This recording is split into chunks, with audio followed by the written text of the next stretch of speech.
ओम शांति। 24 मई 2024 के ईश्वरीय महावाक्य हैं।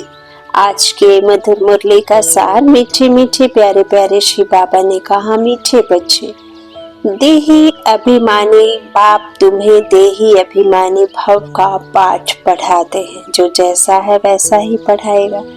तो बाबा देही है, निराकार है, अदृश्य है, गुप्त है, निरहंकारी है, निर्विकारी है। तो बाबा हम बच्चों को भी सेम आप समान बाप समान बाबा बनाते हैं। तो बाबा ने आज कहा, मीठे बच्चे, देही अभिमानी बाप तुम्हें देही अभिमानी भव का पाठ पढ़ाते हैं। तुम्हारा पुरुषार्थ है देह अभिमान को छोड़ना। प्रश्न है, देह अभिमानी बनने से कौन सी पहली बीमारी उत्पन्न होती है? उत्तर में बाबा ने कहा, नाम रूप की। यह बीमारी ही विकारी बना देती है। इसलिए बाप कहते हैं, आत्माभिमानी रहने की प्रैक्टिस करो। इस शरीर से तुम्हारा लगाव नहीं होना चाहिए। देह के लगाव को छोड़ एक बाप को याद करो तो पावन बन जाएंगे। बाप तुम्हें जीवन बंध से जीवन मुक्त बनने की युक्ति बताते हैं। यही पढ़ाई है। ओम शांति। रूहानी बाप कह रहे हैं कि आत्म अभिमानी अथवा देही अभिमानी होकर बैठना है। जिसको याद करना है, किसको याद करना है? बाप को। सिवाय बाप के और कोई को याद नहीं करना है। जब बाप से बेहद का वर्षा मिलता है तो उनको याद करना है। बेहद का बाप आकर समझाते हैं, देही अभिमानी भव, आत्माभिमानी भव। देह अभिमान को छोड़ते जाओ। आधा कल्प तुम देह अभिमानी होकर रहे हो, फिर आधा कल्प देही अभिमानी होकर रहना है। सतयुग त्रेता में तुम आत्मा अभिमानी थे। वहां मालूम रहता है कि हम आत्मा है। अब यह शरीर बूढ़ा हुआ, इसको अब छोड़ते हैं। यह चेंज करना है। सर्प का मिसाल, तुम भी पुराना शरीर छोड़कर दूसरे शरीर में प्रवेश करते हो। इसलिए तुमको अभी आत्माभिमानी बनना है। अब ये पुराना पतित तन नहीं मिलने वाला है। अब पावन तन, पुण्य आत्मा बनेंगे तो पावन तन मिलेगा, भोग से नहीं योग से। तो बाबा कहते हैं यही अब तुम्हारा होने वाला है। इसीलिए बाबा कहते देही अभिमानी भव। बाबा कहते इसलिए दूसरे शरीर में, फिर बाबा कहते सर्प का मिसाल है, तुम भी पुराना शरीर छोड़कर दूसरे शरीर में प्रवेश करते हो। इसलिए तुमको अब आत्माभिमानी बनना है। कौन बताते हैं, कौन बनाते हैं? बाप। जो सदैव आत्मा अभिमानी है वह कभी देह अभिमानी बनते नहीं। भले एक बार आते हैं तो भी देह अभिमानी नहीं बनते, क्योंकि यह शरीर तो पराया लोन पर लिया हुआ है थोड़े समय के लिए। ऐसे नहीं कि आ गए तो फिर उसे अपना ही बनाकर बैठ गए, नहीं। वो तो आते ही हैं, उसमें सिर्फ ज्ञान देने के लिए थोड़े समय इस रथ का आधार, देह रूपी रथ का आधार लेते हैं ना। प्रकृति के कुटिया में आकर बैठ जाते हैं, फिर ज्ञान देकर वापस जाना होता है। तो इस शरीर से उनका लगाव नहीं रहता। लोन लेने वाले का लगाव नहीं रहता। जानते हैं यह तो शरीर छोड़ना है। बाप समझाते हैं, मैं ही आकर तुम बच्चों को पावन बनाता हूँ। तुम सतो प्रधान थे, सो फिर तमो प्रधान बने हो। अब फिर पावन बनने के लिए तुमको अपने साथ योग सिखलाता हूँ। योग अक्षर ना कह, याद अक्षर कहना ठीक है। याद सिखलाता हूँ। बच्चे बाप को याद करते हैं। अभी तुमको भी बाप को याद करना है। आत्मा ही याद करती है। जब रावण राज्य शुरू होता है तो तुम बच्चे देह अभिमानी बन पड़ते हो। फिर बाप आकर आत्माभिमानी बनाते हैं। देह अभिमानी बनने से नाम रूप में फंस पड़ते हो, भिखारी बन जाते हो। नहीं तो तुम सब निर्विकारी थे, फिर पुनर्जन्म लेते लेते भिखारी बन जाते हो। ज्ञान किसको, भक्ति किसको कहा जाता है, यह तो बाप ने ही समझाया है। भक्ति शुरू होती है द्वापर से, जबकि 5 विकार रूपी रावण की स्थापना होती है। भारत में ही राम राज्य और रावण राज्य कहा जाता है, परंतु यह नहीं जानते कि कितना समय राम राज्य और कितना समय रावण राज्य चलता है। इस समय सभी तमो प्रधान पत्थर बुद्धि है, पैदा ही भ्रष्टाचार से होते हैं, इसलिए इसको विशेष वर्ल्ड कहा जाता है। नई दुनिया और पुरानी दुनिया में रात दिन का फर्क है। नई दुनिया में सिर्फ भारत ही था। बाबा कहते हैं कई मनुष्य आत्मा समझते कि आजकल जल्दी गुस्सा आता है, सहने की शक्ति नहीं होती है, बहुत एग्रेसिव हो जाते हैं, छोटी छोटी बातें सहन नहीं होती हैं, और ना जाने कितने तरह के जो हैं शक्तियां तो कुछ है ही नहीं है ना, ना सहने की शक्ति है, ना परखने की क्षमता है, ना कुछ भी है। तो कह देते हैं कि अरे वो नया खून है ना, नया बच्चा है ना, नए जमाने का है ना, इसीलिए उसको इतने जल्दी गुस्सा हो जाता है, सहन नहीं होता है, इस तरह से बोलते। बाबा कहते हैं अरे बच्चों, नई दुनिया में नए खून में जो मैं आकर के तुम बच्चों को देता हूँ, उसमें किसी भी प्रकार की कोई भी विकार वाली बात होती नहीं, ना गुस्सा, ना किसी प्रकार का किसी को दोष घृणा कुछ भी वहाँ बाबा कहते नहीं होता। जो नया खून होता, अरे ये तो पुरानी दुनिया है, ये रावण दुनिया है, यहाँ 5 विकार की भरपूरता है। हर एक मनुष्य आत्मा में 5 विकार व्याप्त हैं, कूट कूट करके भरे हुए हैं। 5 क्या, ना जाने कितने, आप गिनो तो गिनती भी नहीं कर सकते, इतना कुछ भरा हुआ है। लेकिन मेन जो है हेड वो है 5। तो बाबा कहते हैं ये रावण के दिए हुए संस्कार है, ये पुराने संस्कार है, नए संस्कार राम देते हैं। निराकार शिव परमात्मा कभी भी इस तरह की दुनिया की रचना नहीं करते हैं। नई दुनिया परमात्मा की रचना है, पुरानी दुनिया रावण की रचना है।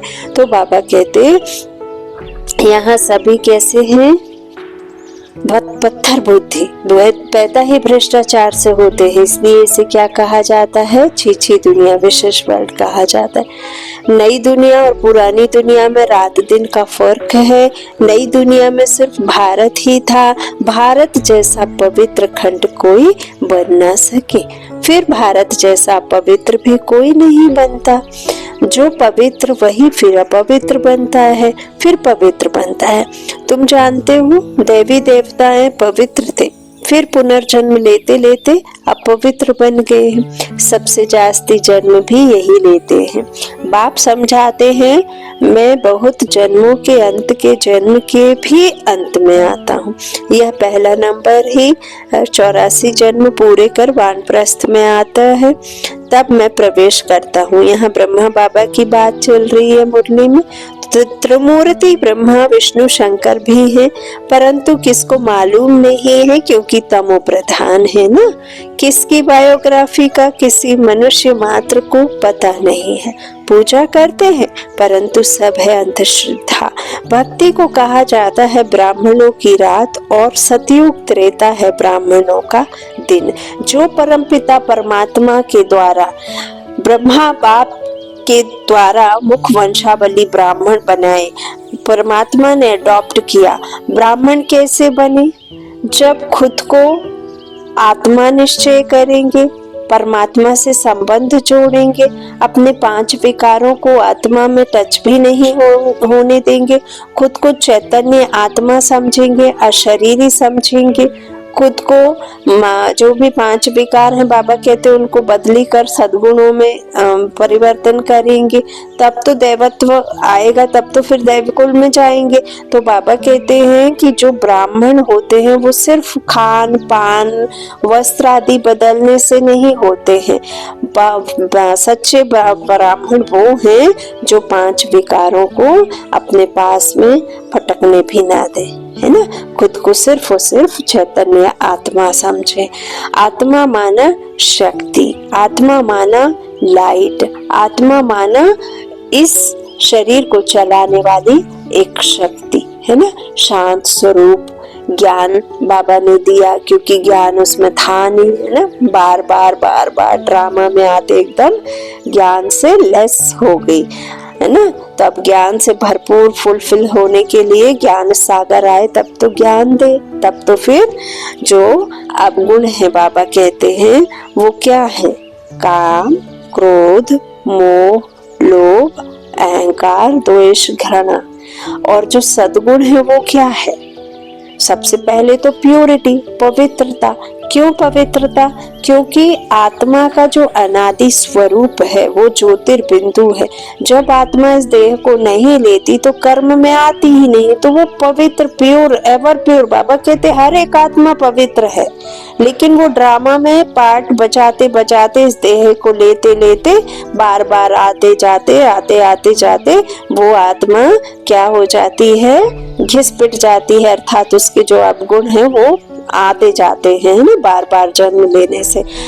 तो बाबा कहते हैं अब जो पवित्रता है ना, उससे फिर शक्ति, पवित्रता, शक्ति और शांत स्वरूप तो है ही आत्मा, तो शांति, फिर सुख, है ना।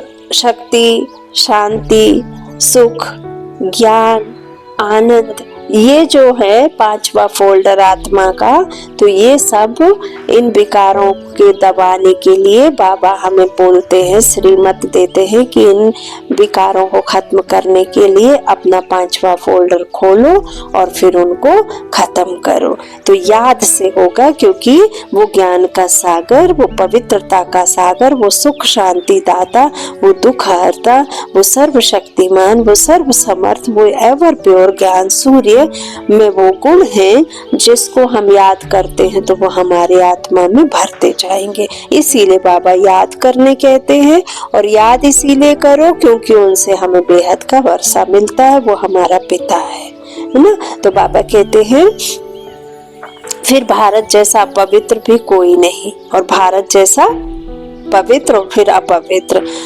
जो पवित्र वही फिर अपवित्र बनता है, फिर पवित्र बनता है। तुम जानते हो देवी देवताएं पवित्र थे, फिर पुनर्जन्म लेते लेते अब पवित्र बन गए हैं। जब कर्म हमारा अकर्म होता है तो हम सुख की दुनिया में रहते हैं, और जब कर्म विकर्म बन जाता है तो दुख की दुनिया में रात में आ जाते हैं, भक्ति करने लग जाते हैं। तो फिर पुनर्जन्म लेते लेते बाबा कहते हैं ऐसे बन गए तमो प्रधान अपवित्र। सबसे जास्ती जन्म भी यही लेते हैं ब्रह्मा बाबा। तो बाबा कहते हैं यह पहला नंबर ही 84 जन्म पूरे कर वानप्रस्थ में आता है, तब मैं प्रवेश करता हूँ। त्रिमूर्ति ब्रह्मा विष्णु शंकर भी हैं, परंतु किसको मालूम नहीं। बाबा कहते क्योंकि तमो प्रधान है ना, किसकी बायोग्राफी का किसी मनुष्य मात्र को पता नहीं है। पूजा करते हैं परंतु सब है अंधश्रद्धा। भक्ति को कहा जाता है ब्राह्मणों की रात, और बाबा ने कहा सतयुग कहा जाता है ब्राह्मणों का दिन। तो अब ब्रह्मा प्रजापिता है तो जरूर बच्चे भी होंगे ना। प्रजापिता तो बच्चे भी होंगे, यह भी समझाया है। ब्राह्मणों का कुल होता है, डिनाइस्टी नहीं। डिनाइस्टी ब्राह्मणों की नहीं, राजाई तो देवी देवताओं की होगी। तो बाबा कहते हैं ब्राह्मणों का कुल होता है, डिनाइस्टी नहीं। ब्राह्मण है चोटी, चोटी भी देखने में आती है, दिखाते हैं ना, है ना, ब्राह्मणों की चोटी। तो बाबा कहते हैं फिर ऊंचते ऊंच चढ़ाने वाला है परम पिता परमात्मा शिव। उनका नाम एक ही है, परंतु भक्ति मार्ग में अथाह नाम लगा दिए हैं। भक्ति मार्ग में चहचटा भव का बहुत होता है। कितने चित्र, कितने मंदिर, यज्ञ, तप, दान, पुण्य, व्रत ना आदि करते हैं। कहते हैं भक्ति से फिर भगवान मिलता है, भक्ति से फिर भगवान मिलता है। भगवान तो भक्ति से जरूर मिलता है, लेकिन जिसने जास्ती भक्ति की होगी। तो बाबा कहते किसको मिलता है? जो पहले पहले आते हैं, वही पहले पहले भक्ति शुरू करते हैं। जो ब्राह्मण सुदेवता बनते हैं, वही यथा राजा रानी तथा प्रजा, सर्वगुण संपन्न, 16 कला संपूर्ण, संपूर्ण निर्विकारी, अहिंसा परमो देवी देवता धर्म था। भारत में एक आदि सनातन देवी देवता धर्म था, तब अथाह धन था। बाप याद दिलाते हैं, पहले पहले तुम देवी देवता धर्म वाले ही 84 जन्म लेते हो। सब नहीं लेते हैं, सिर्फ 84 जन्म। वह फिर कह देते हैं 84 लाख जन्म। कल्प की आयु भी लाखों वर्ष कह दी है। बाप कहते हैं यह है 5000 वर्ष का ड्रामा। तो यह हुआ ज्ञान। ज्ञान सागर एक ही शिव बाबा गाया जाता है, वह है हद के बाप। यह है बेहद का बाबा। हद के बाबाओं के होते हुए भी बेहद के बाप को याद करते हैं, जबकि दुखी होते हैं। पुनर्जन्म लेते लेते दुनिया पुरानी तमो प्रधान बन जाती है, तब फिर बाप आते हैं। सेकंड में जीवन मुक्ति मिलती है। किससे? बेहद के बाप से। तो जरूर जीवन बंध में है, पतित है, फिर पावन बनना है। यह तो सेकंड की बात है। ज्ञान 1 सेकंड का है, क्योंकि पढ़ाई तो तुम बहुत पढ़ते हो। वह सब मनुष्य को पढ़ाते हैं। पढ़ती तो आत्मा ही है, परंतु देह अभिमान के कारण अपने को आत्मा बोल कर कह देते हैं हम फलाना मिनिस्टर हैं। यह है, वास्तव में है आत्मा। आत्मा मिस्टर मिसेस के तन से पार्ट बजाती है, यह भूल जाते हैं। नहीं तो आत्मा ही शरीर से पार्ट बजाती है। कोई क्या बनते, कोई क्या बनते हैं। बाबा कहते हैं आज मैं किसी से आप पूछेंगे कि आप कौन हैं, तो आप अपना नाम बताएंगे, वो देह का नाम हुआ। आप अपने पिता का नाम बताएंगे, माता का नाम बताएंगे, है ना, दादा दादी का नाम बताएंगे, अपने गांव का नाम बताएंगे, नौकरी पुलिस की, टीचर की, डॉक्टर की, इंजीनियर की, जो भी नौकरी करते हैं वो बताएंगे, हाउस वाइफ है तो हाउस वाइफ बताएंगे। तो बाबा कहते हैं ये तो लेकिन हद का हुआ। असल में तो आप वो नहीं है जो आप बताते हैं। असल में आप तो आत्मा है, और आत्मा का पिता परम पिता है, और परम पिता परमात्मा जहाँ रहता है वो परम धाम है, शांति धाम है। तो आत्मा का घर भी परम धाम, शांति धाम ही है।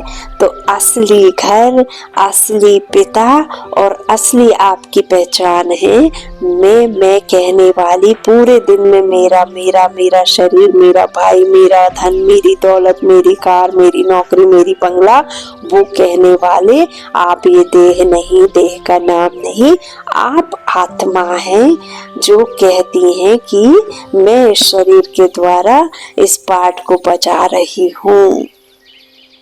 यदि आपका शरीर, देह ही, आपका मुख, आपकी आंखें, आपके हाथ ही कर्म करते होते, तो उस वक्त फिर क्यों नहीं करते जब देह अंत हो जाता है, देहांत हो जाता है, अर्थात देह का अंत होने के बाद क्यों कहते हैं कि मृत हो गया शरीर। तब भी तो फिर आत्मा नहीं करती कार्य, तो फिर शरीर को करना चाहिए, कान को सुनना चाहिए। कोई पुकारता है, आवाज लगाता है तो उसे उठ जाना चाहिए। क्यों नहीं उस वक्त उठता? क्यों नहीं कानों को सुनाई देता? क्यों नहीं मुख से कोई बोल पाते? क्यों नहीं पैरों से चल करके उसके पास चले जाते? क्योंकि देह नहीं, आत्मा यह सब करती है। जैसे ही आत्मा शरीर से छूटी तो शरीर को छोड़ा और कह दिया कि यह मृत हो गया, 5 तत्व का बना 5 तत्व में विलीन हो गया। तो इसीलिए बाबा कहते हैं लेकिन कोई फलाना बनता है तो यह है वास्तव में है आत्मा। आत्मा मिस्टर मिसेस के तन से पाठ बजाती है, हम भूल जाते। बाबा कहते बाप समझाते हैं अभी यह पुरानी दुनिया बदल नई दुनिया बनती है, नई बनती है। पुराना नया, नया पुराना होना ही है। वर्ल्ड की हिस्ट्री ज्योग्राफी जरूर रिपीट होती है। नई दुनिया है सतो प्रधान। घर भी पहले नया होता है तो कहेंगे सतो प्रधान, फिर पुराना जड़ी भूत तमो प्रधान होता है ना। देह भी तो 3 स्टेज लेती है, बाल्य अवस्था, युवा अवस्था, वृद्ध अवस्था। ऐसे ही आत्मा के भी 3 स्टेज होती है ना। पहले जब बचपना होता है तो कहते हैं ना ये बिल्कुल भगवान स्वरूप है ना, क्योंकि उसे कुछ भी नहीं पता होता कि किस तरह से पाप करते हैं, किस तरह से झूठ बोलते हैं, किस तरह से कुछ गलत काम करके कुछ कमाया जाता है, किस तरह से किसी को कुछ धोखा दिया जाता है ना। तो उस समय कहते हैं कि ये भगवान स्वरूप है, ईश्वर है इसमें 5 वर्ष की आयु तक। फिर 5-6 वर्ष की आयु से उसमें वो सब चीजें आ जाती हैं कि किसी को कैसे धोखा देना है, झूठ बोल करके क्या लेना है, क्या करना है, कैसे किसी को मारना पीटना है, जो भी कुछ है ना, उनको बात बुरी लगने लग जाती। फिर वृद्ध अवस्था आती है ना। तो उस समय फिर कहते हैं ना सतो रजो तमो, फिर तमो प्रधान भी होते हैं है ना। तो बाबा कहते हैं हर एक जन्म में आत्मा भी की 3, हर एक युग में आत्मा की भी 3 स्टेज होती है। जैसे बाबा कहते हैं कि सतयुग में 3 स्टेज से निकलेगी आत्मा है ना।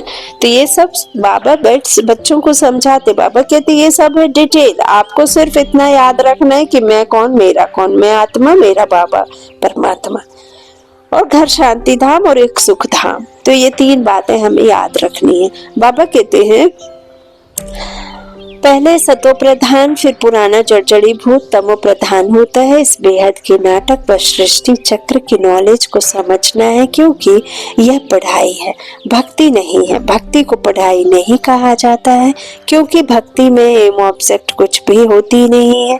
राम का सुन लिया कहानी, सीता की सुन ली, कृष्ण की सुन ली, हनुमान जी की सुन ली, लेकिन ना कोई हनुमान बना, ना राम बना, ना सीता बना। तो वो सब सुनने से कुछ नहीं है, ऑब्जेक्ट कुछ नहीं होती। यहाँ भगवान आते हैं, भगवान जो भी सुनाते हैं उससे फिर भगवान भगवती बनते हैं। तो बाबा कहते देवी देवता बनने के लिए पढ़ाई है, 21 जन्म के सुख के लिए ये पढ़ाई है। जहाँ कोई अप्राप्त वस्तु नहीं, जहाँ कोई विधवा नहीं, जहाँ कोई अकाले मृत्यु नहीं, जहाँ कोई किसी के रोने पीटने कराने की आवाज नहीं, जहाँ कोई भूखा नहीं, जहाँ किसी के घर में एसी में कुत्ते पल रहे हैं तो कहाँ फिर गली के उसमें भी पल रहे हैं। तो ऐसी वहाँ स्थिति परिस्थिति होती नहीं, वहाँ सदा एक समान सबकी स्थिति है, चाहे फिर वो राजा हो और चाहे वो एक नौकर हो। तो बाबा कहते हैं इस तरह से समझना है कि भक्ति की पढ़ाई से कोई एम ऑब्जेक्ट होती नहीं। जन्म जन्मांतर वेद शास्त्र आदि पढ़ते रहो, यहाँ तो दुनिया को बदलना है। सतयुग त्रेता में भक्ति नहीं है। फिर भी हद की पढ़ाई में तो बाबा कहते हैं कि आप धन कमाते हो, अपने परिवार को पालना देते हो, सामान खरीदते हो बाजार से अपने देह के सुख सुविधाओं के लिए, एसी कूलर पंखा सोफा, ये कब जब आप पढ़ाई करोगे, पढ़ाई करने के बाद जो आप पढ़ते हो उससे फिर आप जाते हो जॉब करते हो, जॉब पाते हो, फिर आपको पैसा मिलता है। तो हद की पढ़ाई में फिर भी आपको कुछ ना कुछ प्राप्ति है। लेकिन बाबा कहते हैं जो शास्त्र आदि हम पढ़ते हैं, वेद उपनिषद, उन सब पढ़ाई से आपके जीवन में किसी भी प्रकार की कोई कमाई नहीं होती है। जितने जल्दी आप इस बात को एक्सेप्ट कर लेंगे उतने जल्दी आपको ज्ञान समझ में आ जाएगा। बाबा कहते हैं जन्म जन्मांतर वेद शास्त्र आदि पढ़ते रहो, यहाँ तो दुनिया को बदलना है। सतयुग त्रेता में भक्ति नहीं, भक्ति शुरू होती है द्वापर से। तो यह बाप रूहानी बच्चों को समझाते हैं। इसको कहा जाता है रूहानी नॉलेज अथवा रूहानी ज्ञान। रूहानी नॉलेज कौन सिखलाएगा? सुप्रीम रूह यानी परम पिता ही सिखलाएगा जो एवर प्योर है। यह बाबा कहते वह तो सभी का है ना। लौकिक बाप को भी कभी परम पिता नहीं कहेंगे, पारलौकिक को परम पिता कहा जाता है। वह परम धाम में रहने वाले बाप को याद भी ऐसे करते हैं, हे गॉड, हे ईश्वर। वास्तव में उनका नाम है एक, परंतु भक्ति में अनेक नाम दे दिए हैं। भक्ति का फैलाव बहुत है, वह सब है मनुष्य मत। अब मनुष्यों को चाहिए ईश्वरीय मत। ईश्वरीय मत श्रीमत श्री श्री 108 की तो माला बनती है ना, यह प्रवृत्ति मार्ग की माला बनती है। फिर पुनर्जन्म लेते लेते सीढ़ी उतरते इंसॉल्वेंट बन जाते हो। बुद्धि इंसॉल्वेंट बन जाती है तो मनुष्य देवाला मारते हैं। जो 100% सॉल्वेंट थे वे इस समय इंसॉल्वेंट हैं। बुद्धि को ताला लगा हुआ है। वह लॉक किसने लगाया? गॉड रेस का ताला लग जाता है। गोडरेज का ताला जो खुलता नहीं ना दूसरी चाबी से। तो भारत जितना नंबर 1 में था उतना और कोई खंड नहीं। अब आपको क्या करना है? गॉड रेस, परमात्मा की किरणों से वो गोडरेज का ताला गॉड की रेस से खुलता है ना। सतयुगी दुनिया में जाने के लिए आपको किसी की भी चाबी का काम नहीं, सिर्फ गॉड की रेस, परमात्मा की किरणों को जब आप अपने इस गोदरेज के ताले पर मारेंगे तो ये ताला खुलेगा ना सतयुग में जाने के लिए। तो बुद्धि को ताला लगा हुआ है, वह लॉक किसने लगाया? गोदरेज का ताला लग जाता है। भारत जितना नंबर 1 में था उतना और कोई खंड नहीं था। भारत की बहुत महिमा है।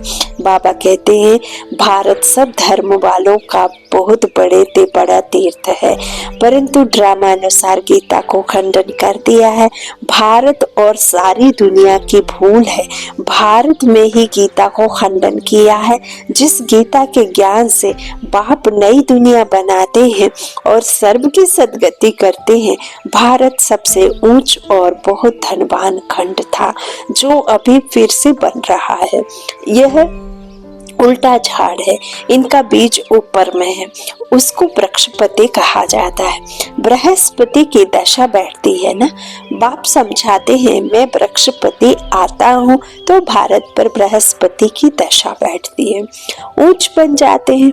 फिर रावण आया है तो राहु की दशा बैठ जाती है। भारत का क्या हाल हो जाता है? वहां तो तुम्हारी आयु भी बड़ी रहती है क्योंकि पवित्र हो। आधा कल्प तुम 21 जन्म लेते हो, बाकी आधा कल्प में भोगी बनने से आयु भी छोटी हो जाती है। देखो काम विकार में ही शरीर क्षीण होता है ना, और जहाँ काम विकार नहीं है, देह अभिमान नहीं है, वहाँ शरीर क्षीण कैसे होगा? जब आप कोई विकर्म ही नहीं करेंगे तो शरीर की क्षीणता ही नहीं होगी, है ना। तो आत्मा जो दुख सुख भोगती है वो सिर्फ देह अभिमान से ही तो आते हैं सब बातें। किसी को बात बुरी लगना, किसी के कड़वे बोल बोल करके सुनना, देह में चिपक जाना, लग जाना। जब आत्माभिमानी रहते हैं तो कोई किसी को कुछ कहता ही नहीं, दुख ही नहीं देता, क्योंकि उसे पता ही नहीं होता है कि हम देह हैं, है ना।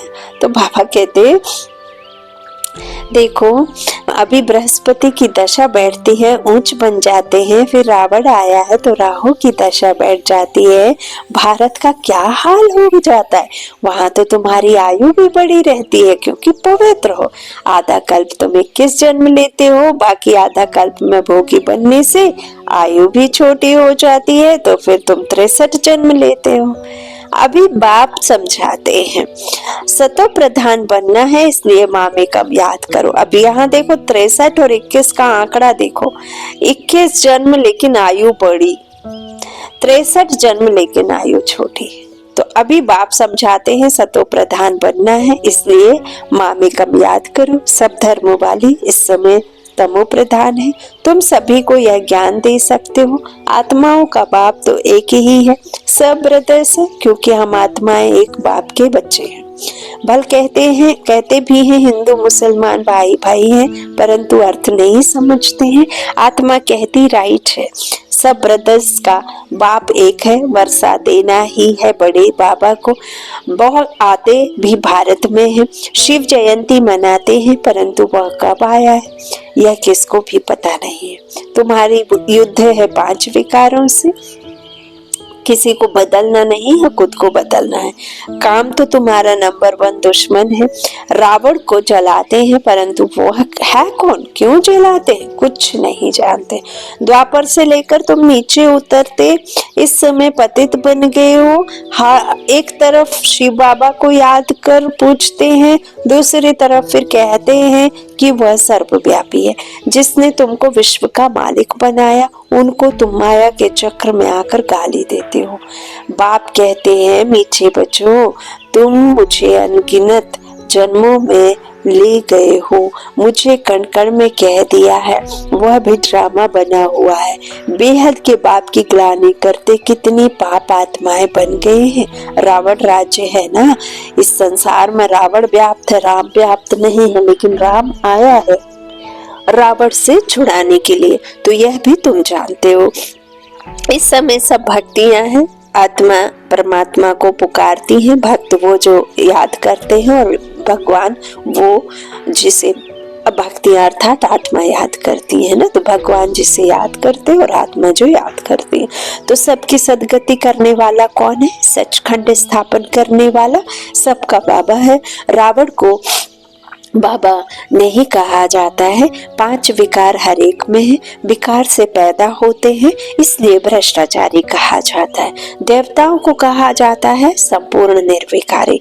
फिर दुनिया वालों ने भ्रष्टाचारी उन्हें समझ लिया, जो चोरी करते, जो काला बाजारी करते, जो दूसरों का धन खुद में ले लेते, हड़प लेते, उनको फिर भ्रष्टाचारी कह दिया। जबकि बाबा कहते हैं अभी सभी भ्रष्टाचारी हैं न, तो देवताओं को कहा जाता है संपूर्ण निर्विकारी, अभी है संपूर्ण विकारी। देवताएं जो पूज्य हैं वही फिर पुजारी बनते हैं। वह कह देते हैं आत्मा सो परमात्मा, बाप कहते हैं यह भूल है, पहले पहले तो अपने को आत्मा निश्चय करना है। हम आत्मा इस समय ब्राह्मण कुल के हैं, फिर देवता कुल में जाते हैं। यह ब्राह्मण कुल है सर्वोत्तम कुल, ब्राह्मणों की डिनाइस्टी नहीं है, चोटी है ब्राह्मणों की। तुम ब्राह्मण हो ना, सबसे ऊपर में है शिव बाबा, भारत में विराट रूप बनाते, परंतु उसमें ना ब्राह्मणों की चोटी है, ना चोटियों ब्राह्मणों का बाप है। अर्थ कुछ नहीं समझते, त्रिमूर्ति का अर्थ भी नहीं समझते, नहीं तो भारत का कोट ऑफ आर्म्स त्रिमूर्ति शिव का होना चाहिए। अभी तो यह कांटों का जंगल है, तो जंगली जानवरों का कोट ऑफ आर्म्स बना दिया है।